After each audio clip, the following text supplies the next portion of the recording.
I'd like to welcome all of you to this lecture sponsored by Betty and Bob Plumley, who are right over here. We thank them very much. This is the third of three this semester on the subject of religion, violence, and reconciliation. And it is my privilege to introduce a first-rate scholar, a rabbi, a professor of medieval Judaism and Islam at Hebrew Union College. There's much that I could say. Those of you who have copies of that image, you can read it all on the back. I don't want to repeat that. It's got 6 books, maybe the 7th one is coming out very shortly. From Oxford is the one that's still coming out. We'll talk about those things, but I want to say something more personal about Reuben. And it's this. I first met him in Hebrew Union College in 2003. And that's when we started to work on together for the first time, and we have continued ever since. The first time we were looking at a conference that we thought would be critically important given the times. And that was to look at the subject of religion and violence. And we thought it was especially important to bring together Muslims, Jews, and Christians. Here is a Jewish scholar who has spent the better part of his life dedicated to trying to create a conversation between Jews and Muslims. Anybody want to know a difficult challenge today, given the geopolitical situation? And yet every time I have a conversation with Reuben, whether it's here, whether it was in Jerusalem, where we spent a week together, putting together a magnificent volume that's going to come out shortly, little advertisement, that's the cover, which is called Learned Ignorance, Intellectual Humility Among Jews, Christians, and Muslims. We're not known generally for intellectual humility, but we think it's a very important quality for anybody who's serious about understanding who God is to have that quality. So we've dedicated ourselves to this, and the best thing I can say is he's a dear friend. He invites me to his class. I always invite him to my class. And the students, I'd like to think, always benefit.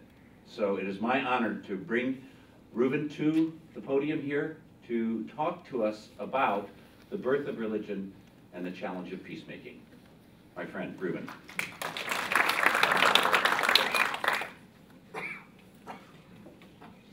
In 2003, he was a little shorter. I didn't feel so intimidated by him then.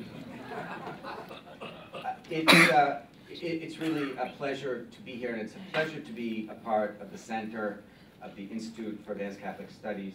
I've been a fan ever since I met Jim, Brother Jim, Father Jim. He's been an important impact on me and really has helped me learn much more about myself as well as about God and the world around. Typically, when you start a lecture like this, it is sort of a love fest of, you know, he says how much he loves me and how great I am, and I say how great he is and how great the Institute is and all that. In this case, it actually is true, at least from my directions it is, so I just want to stress that. Now, my mission, which I chose to accept, is to talk about the birth of religion and its impact on interreligious relations. And I want to tell you, I'm going to begin by reading a paragraph. Then we're going to look at some texts. Does everybody have a copy of the text handout? Yes. If you don't have one, raise your hand and get one. Right. And this looks very formal because I'm at a podium, so it looks like I'm reading my notes. I don't have any notes, so it is informal, but I can't walk around because the microphone won't move. Otherwise, I would be probably closer to you and we could look at these texts together. I'm just going to read the abstract or précis of this talk. It's on the back page. And then I'm going to get into business. The great moments of divine revelation producing Holy Scripture are extremely rare. Even when we're especially charitable, we can count them on only one hand. Such revelation occurs at moments of crisis, when it is imperative for the gates of heaven to open wide to produce a new and eternal dispensation from the Holy One. Prophets and messiahs struggle to be heard, and they are inevitably abused, and worse. I'm sorry, I'm reading the back page of the announcement, so I'm sorry if shall I start over? No, I won't start over. These are birth pangs of religion, and they become imprinted in the spiritual collective memory of faith communities. They've often been the cause of rage against members of other faith communities, but they can also be an impulse for reconciliation and peacemaking. So I want to warn you right now. I'm going to take off my kippah and my yarmulke, and I'm going to wear the academic garb. I'm going to be a cold, cruel academic, rather than a loving theologian. You can be a cold and cruel theologian too, I think, but I want to look at a phenomenology of religion that I think has a significant impact on how we religionists, all of us, believers of whatever faith tradition we're a part of, tend to see the world. We are influenced profoundly, unknowingly, by the birth pangs of our own religious traditions. And I want to talk about that a little bit. So first, Exhibit A. Let's take a look at the text. Part 1, what we'd like to think our scriptures think about others. So I take a citation from each of our 3 scriptural traditions. From the Hebrew Bible, Leviticus, love your neighbor as yourself. From the Gospel of Matthew, treat others as you would have them treat you. And from the Quran, there is no sin for those who are conscious of God. These are welcoming texts. These are texts that suggest that whatever one's belief, if one is truly dedicated to faith and association with God, it is good for them and it's good for the world. I give you a couple more here, just in case you weren't clear about how wonderful our religious traditions are, to kind of soften you up for the blow. Now let's take a look at part 2. We're almost done. Part 2. I'll read this with you. This is from Deuteronomy chapter 7. When the Lord your God brings you to the land that you are about to invade and occupy, and he dislodges many religious nations before you, here they are, the Hittites, the Girgashites, the Amorites, the Canaanites, the Perizzites, the Hivites, and the Jebusites. 7 nations greater and more powerful than you, and the Lord your God delivers them to you, and you defeat them. You must doom them to total destruction, grant them no terms, and show them no mercy.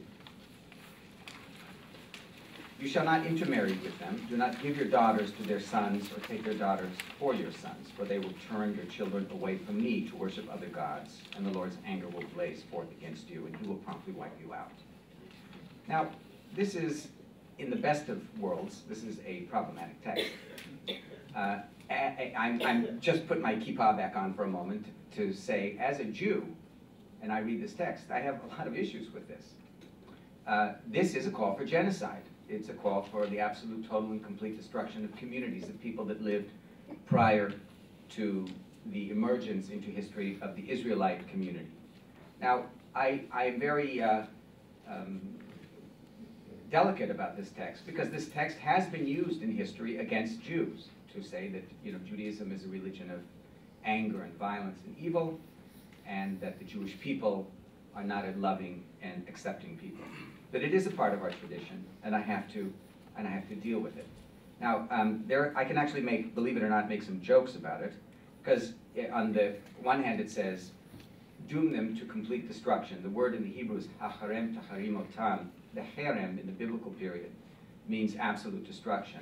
You can derive no benefit from even the destruction. That is, you can't take their flocks or their herds or use their homes. Everything must be destroyed. And then it turns around and it says, and make sure that you don't intermarry with them either, which is sort of a contradiction.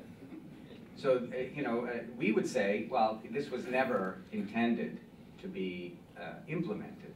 This was never intended to actually be enacted in history. And it's probably a statement that occurred many, many years after the purported moment during which this revelation was given, in which the Israelites felt themselves very beleaguered by the local inhabitants in Canaan. And the message was probably something like, well, you should have killed them, but you didn't, so at least don't lose your identity and intermarry with them, right? It's sort of a Jewish way of looking at this. But nevertheless, it is on paper, and it's on scriptural paper, and when it's scriptural, it is divine, it's authorized by God, and it can be used by people in history to justify violence against non-Jews or non-Israelites.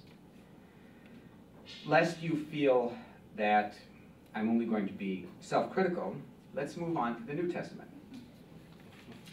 And actually, let's move down to John. These are all sections that are, well, let's look at the Matthew text. Alas for you, scribes and Pharisees. Who are the scribes and Pharisees? These were members of the Jewish community in the age of Jesus. Alas for you, scribes and Pharisees, hypocrites, you shut the door of the kingdom of heaven in people's faces. You do not enter yourselves, and when others try to enter, you stop them. Alas for you, scribes and Pharisees, hypocrites, you travel over sea and land to win one convert, and when you have succeeded, you make him twice as fit for hell as you are yourselves. Alas for you, scribes and Pharisees, hypocrites, you clean the outside of a cup or a dish and leave the inside full of greed and self-indulgence. I can go on. It's a diatribe against the Jewish community that was opposing Jesus at the time of the emergence of Christianity. It gets worse from a Jewish perspective in John, because in John, the statement is that the Jews derived not from Abraham, really, but from the devil, from Satan. And that, although it may be a metaphor, or it may be not a statement of assumed truth, as a statement of Scripture, it can be read that way. And so one can, and it has been done, assume that Jews are inherently evil, and that could be very bad. So, okay, I hope some of you are feeling a little bit uncomfortable. Let's move on, and if there's anyone in the room who's Muslim, let's make it an equal opportunity discomfort. Now we move to page 3. This is Surah 2. A surah is a chapter. Every chapter of the Quran has a name as well as a number, and this is the cow, Al-Baqarah. This is God speaking. The voice of the Quran is always God speaking. Many of the people of the book would like to render you again unbelievers after your having believed, because of envy on their part after the truth has become clear to them. But they say that none shall enter the garden except Jews and Christians. These are their own beliefs. Say, bring proof if you're truthful. Next one, Surah 9, chapter 9. O believers, seems to be a reference to the followers of the Prophet Muhammad. Many Jewish scholars and Christian monks consume the wealth of the people in vanity and keep them from the path of God. Those who store up gold and silver do not spend it in the path of God. So tell them of a painful punishment. The day it will be heated up for them in the fire of hell, and their faces, sides, and backs will be branded with them, the gold and silver. This is what you have been storing up for yourselves, so taste what you have been storing up.